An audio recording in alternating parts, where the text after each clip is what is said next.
Hello and welcome. We're back here with Doing It Together. Just a series of videos behind the entertainment and music industry. Just sort of tips and tricks, helping people inside this industry and sort of from the outside looking in, giving you a little bit more information on stuff that's happening and how to better yourself inside the industry.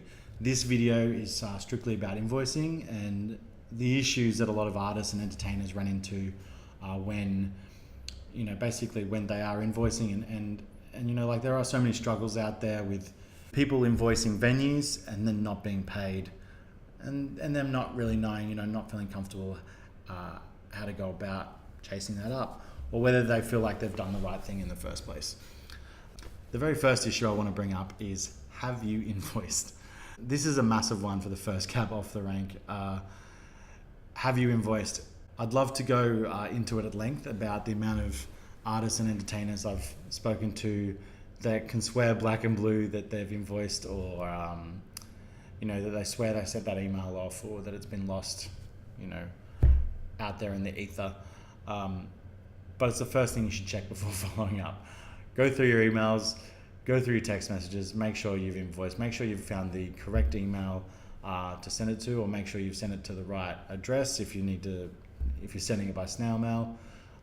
Make sure that's the first thing that you check. Have you invoiced? If you have invoiced, follow it up. Following up is such a massive part of invoicing. Imagine this industry as a very busy place. If you're already busy in your job and you're doing so many gigs, imagine how busy a venue is. You're having to deal with all the people and having to deal with all the invoices that come with that business. If you've sent out one email, they may have read it, they might have missed it. They might have thought, somewhere along the lines, like, this is not me standing up for venues or bookers or anything like that.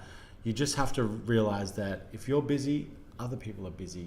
If you've forgotten to reply to that friend's text message, a venue might have forgotten to reply to your email. It's not a way to stand up for someone in business, but you have to realize in different circumstances, there's different things going on. A person might be away from the business. So once you've figured out whether you've sent the invoice, make sure to follow it up within the first 3 or 4 days, because then you're basically in the forefront of that person's mind or that venue's mind. And if they have just forgotten to reply to your email, they'll get back to you straight away. A crucial point to that, following it up, is invoicing straight away.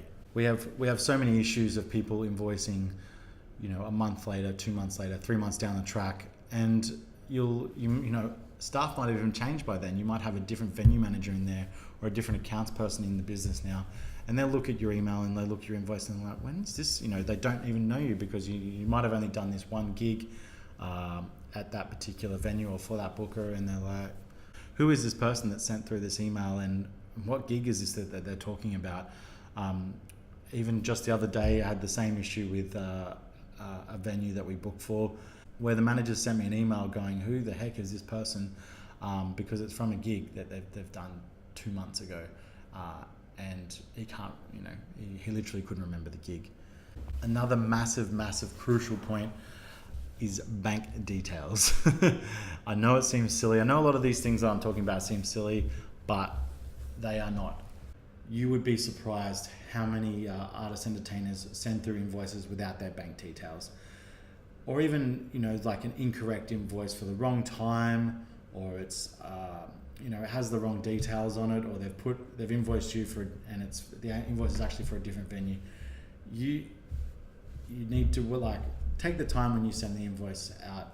We've had so many people follow us up before around not being paid for an invoice and hassling us, and we've gone back to them a couple of times saying, where are your bank details? We'd love to pay you. We've been paid for this invoice. How do we get in contact with you? We'd love to pay for this invoice, but what are your bank details? You have not included them on this invoice. We do not know where to pay you, and we cannot pay you until we have your bank details. And then they'll forget to reply to that. They might not read that email, or they'll have read that email and then forget about it later, and then a week later we get the same email. Why haven't you paid me yet? You said you were going to pay. And you're almost stuck in a loop. Where are your bank details? How can you get them? Make sure to double check your invoices, people. Make sure to go over them with a fine-tooth comb. Is it the right gig? Is it the right venue? Have I sent it to the right email? Have I sent the invoice? Do I have the right bank details on there to be paid by? Because even, you might have your bank details on there, but you might even have the incorrect bank details because you've accidentally slipped up and when you've written it. These are all important things, and it is murder to get refunds from the bank. They do not play nicely there. We've sent a couple to the wrong bank details, and if it is, you can get lucky sometimes and it's totally incorrect, so it just bounces back. But other times it'll end up in someone's bank account and they have to go through a massive process, and it can take up to a month to get stuff refunded to us, and then we've got to pay you again. So you're looking at a month, 5 to 6 weeks to get a payback that you should have got straight away, and it can be as easy as having written down the correct bank details. Massive point there. Another point is invoice terms. A lot of you out there might not know this, but a lot of businesses, a lot of bigger businesses, like we deal with Pacific Fair, for instance. They're owned by A&P Capital. A&P Capital is essentially a bank or an investing company. And inside them, they have their own invoicing terms. So their invoicing terms are 3 months. So that's 12 weeks after invoicing in which they will pay. That is just literally how that business runs their accounting system, because they like to keep their cash flow going. You will not get paid before that period is over, and that's just how they do it. You need to make sure if you're doing a job and the invoicing terms are going to be too long for you, you need to try and make sure you broker another deal. So make sure you double check with anyone that you book a job with, or any venue, what their pay by terms are, what their invoicing terms are. So then that way you're not looking in your bank account every week, and then you contact them or you follow up, and then they say, oh, sorry, we clearly stated when you started the job in our previous emails that the invoicing terms are a month, and then you're sitting there waiting, you're relying on that pay to come in, and it doesn't arrive. It's surprising how integral a part of invoicing for a job is, but so many people underestimate it. And you need to try and step it up another level. If you grab your phone out right now, grab your smartphone out, like hopefully you have one. You can literally go to your app store right now, and inside that app store you will find a multitude of programs that can help you invoicing and they'll help you keep track of invoices that you've sent out. There's so many invoicing systems, and you don't have to have heaps of money to be able to afford these apps that are out there. There's even free ones, and they help you keep track of when you've invoiced the company, or how much you invoiced for and how much you're waiting for back. You need to take the time. You need to invest the time in invoicing. It is such an important part of your business and growing as a business and making sure that you get paid, that if you take that little bit of extra time to bookkeep, to keep your records, to use a good system, to make sure you're emailing out, I cannot stress this enough. Make sure to take the time. Use a system, find it out, whether it be online or whether it be on your phone. It is so simple these days to make sure you have the right invoicing system. You need to get out there, do your research, but make sure you're doing it professionally.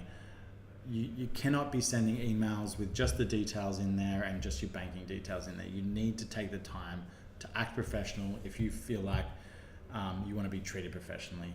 We want to be treated professionally as well, as bookers, as venues. It goes both ways. I guarantee you are going to get quicker responses if you take the time to send through a professional invoice. We appreciate it on the other end as much as you appreciate being paid on your end. You really need to make sure that you are sending the second after you do a gig, make sure you send the invoice out the next day. So many people miss that step, and it's so crucial. Make sure you're invoicing straight away. Everyone was working inside a business, and if you send your invoice straight away, 9 times out of 10 they're going to want to pay straight away, because if they have the money there and you're sending an invoice straight away, they're like, you're fresh on the brain, and they want to pay you straight away. Another big one is if it's a high paying event, so like a wedding or a corporate gig, make sure you invoice before the event. So let's just say you'd never normally invoice before the event for a $100 to $200 gig, but you can. It's just not done in the industry. What is done more so is if you got a $500 to $1,000 to $2,000 to $10,000 gig, as it scales up, make sure to invoice early and make sure to make it clear to that client or that venue that you need a deposit. You have to remember businesses close all the time, venues close all the time, event bookers will leave a business completely. You have to make sure that you're taken care of, and the only way to make sure you are taken care of is by you spending the time to take care of yourself. So make sure if you feel like you need 50% deposit, you make that clear to that client and you get out there and you get yourself paid. That's all the tips I have on invoicing today. Make sure to hit the subscribe button if you want to keep up to date on the events and entertainment industry with me. This has been Doing It Together, and make sure to hit up Together Agency for your events and entertainment needs. Thanks very much.